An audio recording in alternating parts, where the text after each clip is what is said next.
We have an update on the Fifth Harmony drama. You may have heard that last Sunday night, Fifth Harmony released a statement saying that Camila Cabello was leaving the group and that they were informed, quote, via her representatives. So a lot of people on Twitter were like, the shade!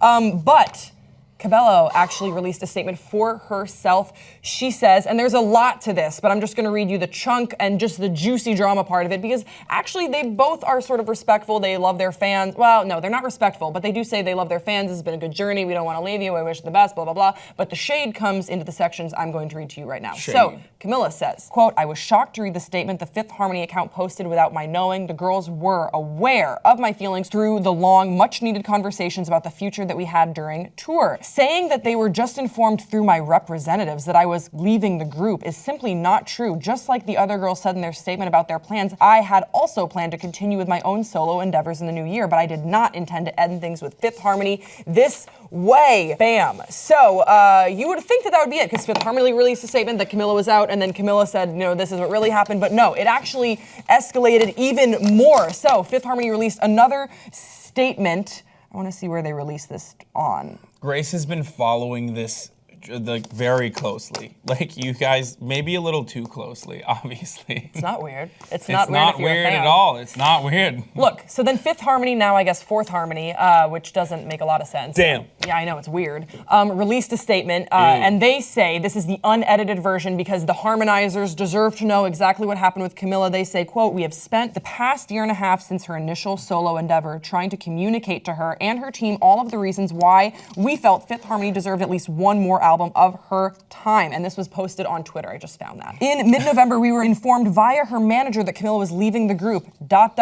We were truly hurt. So who's in the right? This is why it's interesting, because both sides, so now you have the group against Camila and Camila against the group, they're saying they're not really against each other, like we wish them well, but this is the truth. That's what we keep hearing. Stop peeking, because there's more. So that's what we keep hearing over and over again. It's like, look, we love her, but what she's saying isn't true. And then she's saying, I love all those girls individually, but they're not telling you the truth. Here's the truth. Here's why everyone's lying. None of them love one another. No, I think, okay. No, they don't. They're okay. Look, they were formed on the X Factor, but they've been together since Camila was 15 years old as a band. I mean, that's been an exorbitant amount of time that she's spent, and she's actually hinted to Billboard magazine in 2015 that she was sort of exhausted, that this was strenuous, being in probably the most high-profile girl group of, I guess, of contemporary times. She said, quote, my heart would beat really fast the whole day. 2 hours after I woke up, I need to nap because my body was so hyperactive. I was scared of what would happen to me, of the things my brain might tell me. I realized the stuff I thought was important isn't worth my health. So she was saying that she was just, experiencing anxiety nonstop being a part of this group. Is going to be easier? No, she wanted the fame. Hey, she wanted to pull a Justin Timberlake. Listen. She wanted to pull a Zayn. I was just it reminds me a little bit of what happened with Zayn Malik, where he cited as well his anxiety. He was saying that you're in one of the biggest bands of the time, and it's incredibly stressful. The schedule that they have these girls on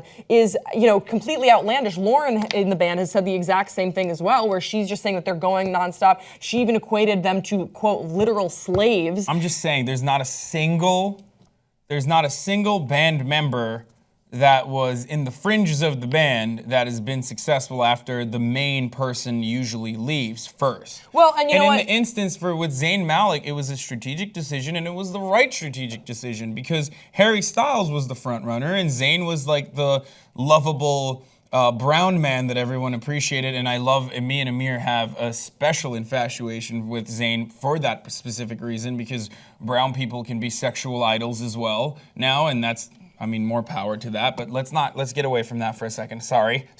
Bringing it back to the main point. What I'm saying is, the person who leaves first usually will have leeway and will have a lot of media attention around them just because they've made this controversial decision, and therefore it'll boost that person up to the #1 rank in that entire group, and that person will usually have a successful career. The other people that follow through afterwards, after the band breaks up, they're done. Well, with regards to One Direction, and that's why they're pissed off. With regards to One Direction, we have yet to see what the future holds for the other bandmates. I saw the three, with the exception of Harry. Like, I saw the other Is it? It's 5 Niall, people, right? Louis, and Liam. Yeah, it was sad. Like I didn't even know that they were there. Like they Oh, were, come on. No. I'm not even kidding. Like they were at the table next to our table, and they were just like it just looked sad.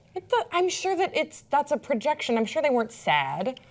Well, so I think you actually do bring up a good point, because the person who leaves the group first, or who exits the group, because here's the hard reality. If you're a big fan of Fifth Harmony, I like them as well. I was very on board with the ship that is Camila and Lauren. There were rumors that maybe they were had a thing, and I was very into that. You just fetishize lesbianism in popular icons every time. Just let me have my moment, okay? You have it. Look, bands, they inevitably they break up. They just do. It's what happens. It happened to the Beatles, and it'll happen, with this as well.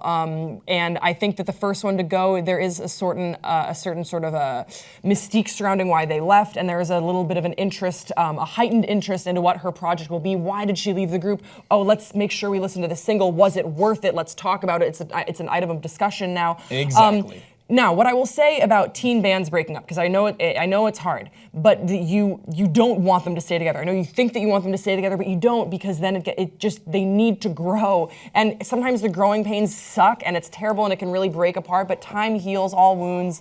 Look, Justin Timberlake performed with NSYNC again a couple years ago. So it only took them 35 years, and every other person is bankrupt at this point and fat. Look, and when now you stay Justin together, you become kind of like the Backstreet Boys, which I like a lot, but let's admit it. The new music isn't as good as the old music. It's not. It's Look, not there as good. are plenty of examples back in the day. But there are plenty of examples from back in the day when bands would break up, but then they'd bring in a new person, and there are plenty of examples. Red Hot Chili Peppers. With rock and roll and Red Hot Chili Peppers, you're right. It can be done, but when it comes to teen pop icons, like you mentioned, it's a little bit more difficult, because I think emotions are higher, tensions are higher. They're 15 years They're old. 15 when they get together. What kind of decisions are you making about your life when you're 15? They probably weren't making any of these decisions. It was formed during X Factor, because they were like, you guys look great together. Alone, not so much. So, that's the reality. That's why they formed these bands together, because they're like, you're marketable. They needed also, that's true, and also, they needed to maybe grow their talent, and then when you do grow, it's sort of like a hermit crab with a shell, and you outgrow the shell, the safety shell that you're in, and I think that's sort of what happened with Camila. I hope that they can sort of heal and mend, because the experience that you go on when you're in a band, I can only imagine, is just truly once in a lifetime, and it's not worth burning bridges for. Who do you imagine is the weakest link? Let's be honest. I'm not gonna say. Come on. I don't actually you know. And I both know you have an opinion on this. I actually don't know anyone of the names aside from Lauren and Camila, because that's what I paid attention to. The other ones are the weakest links, right? So imagine what it must feel like for them to realize that you were at the top of the world, everyone paid attention, everyone wanted to buy tickets to come watch you perform, and you had all this attention, and now you did that. What an amazing life experience. That's a terrible way of looking at it. What an amazing experience. And you didn't immediately change trajectory fast enough. So now you're left in the dark, and you're destined for a lifetime of C-list celebrity superstardom, where people will pay you appearance fees here and there to go to nightclubs or